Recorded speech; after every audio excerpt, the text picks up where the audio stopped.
दोस्तों, आपका स्वागत है हमारे YouTube चैनल में। हम 11th क्लास का इकोनॉमिक्स का चैप्टर नंबर 1 परिचय कर रहे थे। ये भाग 5 है। अगर आपने और भाग नहीं देखे तो आप डिस्क्रिप्शन में लिंक दिया हुआ है, आप देख सकते हैं। हमने भाग 4 में समझाया था कि जो अर्थव्यवस्था की केंद्रीय समस्याएं हैं क्या क्या है। 3 है कि क्या उत्पादन किया जाए, कैसे उत्पादन किया जाए और किसके लिए उत्पादन किया जाए। तीनों ही समस्याएं हमने पिछले भाग में 4th में समझाई थी और अब हम आगे समझाने वाले हैं उत्पादन संभावना वक्र, या फिर इसे उत्पादन संभावना वक्र भी कहते हैं। जो ये उत्पादन संभावना वक्र है, इसमें हम ये पढ़ेंगे सबसे पहले कि जो ये है ये अर्थव्यवस्था के अंदर आती है और इसमें ये जो अर्थव्यवस्था के पास जितने भी तकनीक है, जितने भी संसाधन है, उनका पूरा उपयोग होता है इस उत्पादन संभावना वक्र में। तो हम इसकी सबसे पहले मान्यताएं पढ़ेंगे।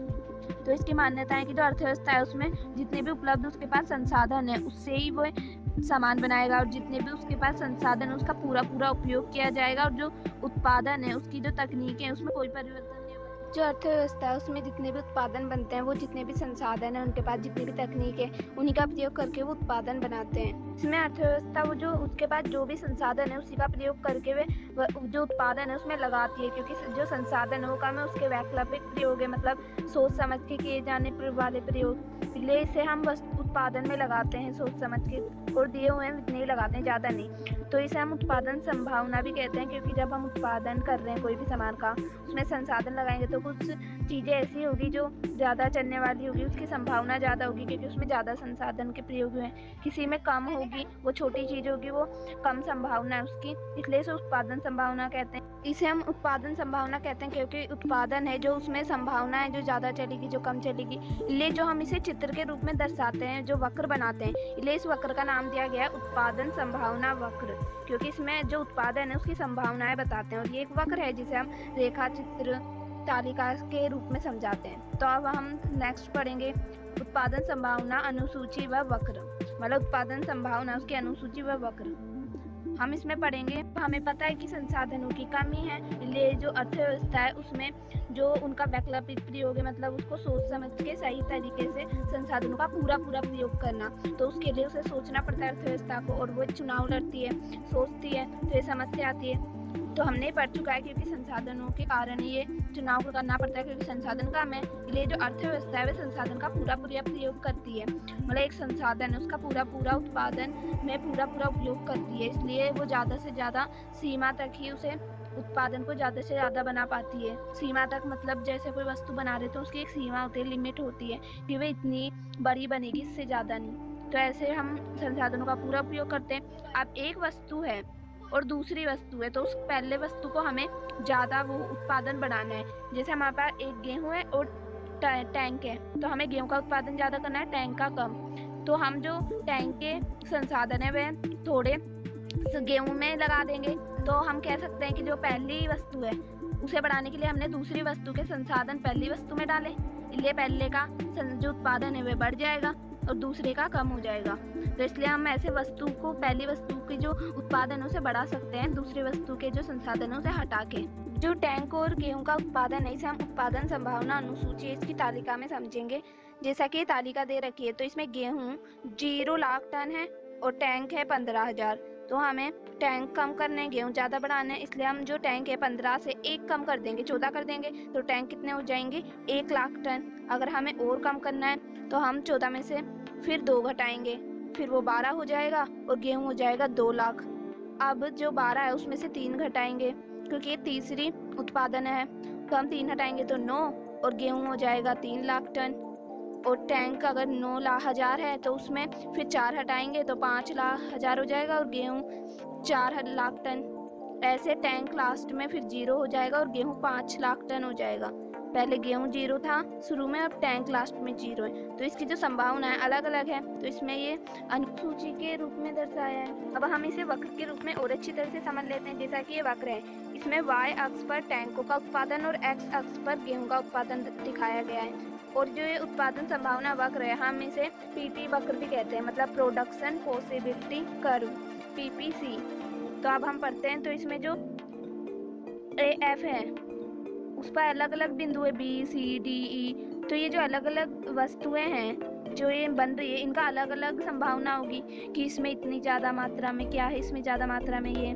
तो ऐसे ही जो देश है ये भी इसमें चुनाव करती है और देखती है। तो अर्थव्यवस्था है उसमें जितने भी संसाधन है, अगर वो सारे संसाधन का गेहूं में उत्पादन लगाएगी तो गेहूं OF मात्रा जैसा कि दिखाया गया 5 लाख टन है और उत्पादन होगा, परंतु जो टैंक है वो 0 होगा, बिल्कुल नहीं होगा इसका निर्माण। तो और अगर वही अर्थव्यवस्था टैंकों में मतलब OA में ज़्यादा लगाए, पूरा संसाधन लगा दे, गेहूं में एक भी ना लगाए, तो जो टैंक है 15,000 हो जाएगा और गेहूं बिल्कुल भी नहीं होगा। तो इनकी संभावना बहुत अलग अलग है, इसलिए इसे संभावना आ रही है इसमें बीच में। तो हर ऐसी वस्तुओं में जो B, C, D, E है सब में संभावना है, सब में अलग अलगता है। इसमें कोई भी वस्तु नहीं है जिसमें एक जैसी वस्तु है, सब में अलग अलग है कुछ ना कुछ।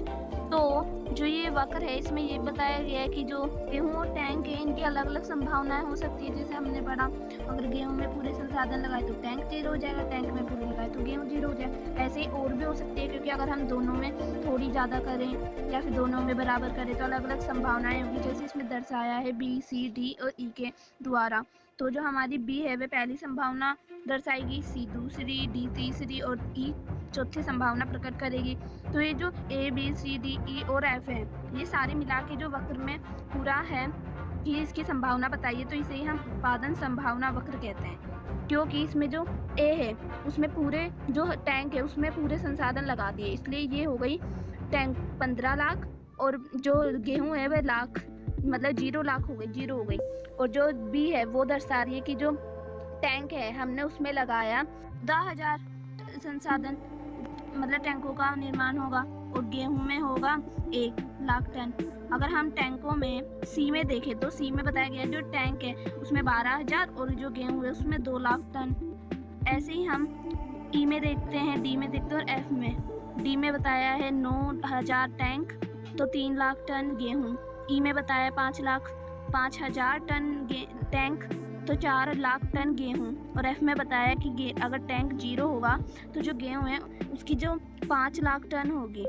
तो ऐसे इसमें अलग अलग संभावनाएं बताई गई है, इसी को हम कहते हैं उत्पादन संभावना वक्र। इसमें हम देख सकते हैं कि कौन सी वस्तु में किस ये जो पॉइंट्स है कुछ पॉइंट्स में पूरा प्रयोग हो रहा है। तो इसमें जो D है ये बीच का है, मतलब आधे आधे प्रयोग हुए हैं, तो पूरा प्रयोग हुआ है, क्योंकि जो ऊपर वाला A उसमें तो पूरे ही टैंकों में कर दिए तो उसका तो पूरा होगा और गेहूं 0 होगा। और B, C है उसमें भी टैंकों में ज़्यादा कर दी, गेहूं में कम। और जो F है उसमें गेहूं में पूरा कर दिया संसाधन और जो टैंक है उसमें 0 है। और E भी गेहूं की साइड आता है कि गेहूं में है ज़्यादा, लेकिन जो D है वो बीच में है, दोनों में बराबर है। तो इसको हम कह सकते हैं संसाधन का पूरा उपयोग। अब जो ये बीच की लाइन है जिसपे बिंदु है इसे ही हम उत्पादन संभावना वक्र कहते हैं। इसके जो ऊपर वाली लाइन है ये दर्शाती है कि जो संसाधन अगर हमारे पास जो संसाधन है वो ज़्यादा है तो हम ज़्यादा उत्पादन करेंगे, हमारा विकास होगा संसाधन में भी। और अगर नीचे देखें लाइन में तो उसमें बताया कि हमारे पास संसाधन भी कम है, लोग काम करने वाले कम हैं, तो संसाधन का बहुत कम संसाधन तो उनका बहुत वैकल्पिक प्रयोग देख के यूज़ करना पड़ेगा, उनका अल्प उपयोग है। तो यही उत्पादन संभावना वक्र में बताया है। नेक्स्ट टॉपिक हम पढ़ेंगे बेरोजगारी का उत्पादन संभावना पर प्रभाव। मतलब जो वक्र है ये, अब इसमें बेरोजगारी कहाँ से आई तो हम पढ़ते हैं। चलो, अब अर्थव्यवस्था है वह बेरोजगारी है तो वक्र में कैसे आई, तो इसमें वक्र में कोई प्रभाव नहीं पड़ता, क्योंकि जो हमारे उत्पादन है, जो हमारे निर्माण हो रहे हैं वस्तुएं और सेवाएं, तो इसमें जितनी है उतनी वे उत्पादन होगी। फर्क बस इतना होगा कि जो लोग हैं वो कम हो जाएंगे, धीरे धीरे काम होगा, बहुत टाइम लगेगा पर बनेगा इतना ही। तो इतना ही बेरोजगारी का फर्क आता है अर्थव्यवस्था में वक्र में। तो जो ये अगर सरकार कोई योजनाएं बनाए जिससे लोगों को रोजगार मिले तो अर्थव्यवस्था की भी जो बेरोजगारी थोड़ी दूर होगी, संसाधनों का पूरा उपयोग होगा। जैसे जो वक्र में दिखलाया गया है कि जो G है वह बढ़ रहा है ऊपर की साइड, D की साइड बढ़ रहा है, वह मतलब पूरा उपयोग हो रहा है संसाधन का। और बेरोजगारी भी कम होगी, जैसे लोग आएंगे ज़्यादा काम करेंगे अर्थव्यवस्था में तो ज़्यादा लोग आएंगे तो उन्हें काम मिलेगा और बेरोजगारी कम होगी। तो इसमें 2 पॉइंट्स बताए गए हैं। नेक्स्ट पढ़ते हैं, क्या उत्पादन संभावना वक्र पर ही होता है? हाँ, जब हम जो उपलब्ध संसाधन है उनका पूरा और कुशल उपयोग होता है। अगर हम देखें कि जो वक्र है ये ना हो तो क्या हम इसका वक्र ना होना जरूरी है? नहीं, अगर ये नहीं होगा तो उत्पादन ही नहीं होता। जब संसाधनों का अल्प और कुशल प्रयोग ही नहीं पता चलेगा तो कैसे एक अर्थव्यवस्था में जो वक्र है उससे उत्पादन ही तो बनता है, क्योंकि इसमें बताया जाता है कैसे हम एक दो वस्तुओं में से पहली वस्तुएं का ज़्यादा बढ़ा सकते हैं या दोनों को बराबर कर सकते हैं। अगर हम ये बनाएंगे तो हमें पता ही नहीं चलेगा, इसलिए जरूरी है।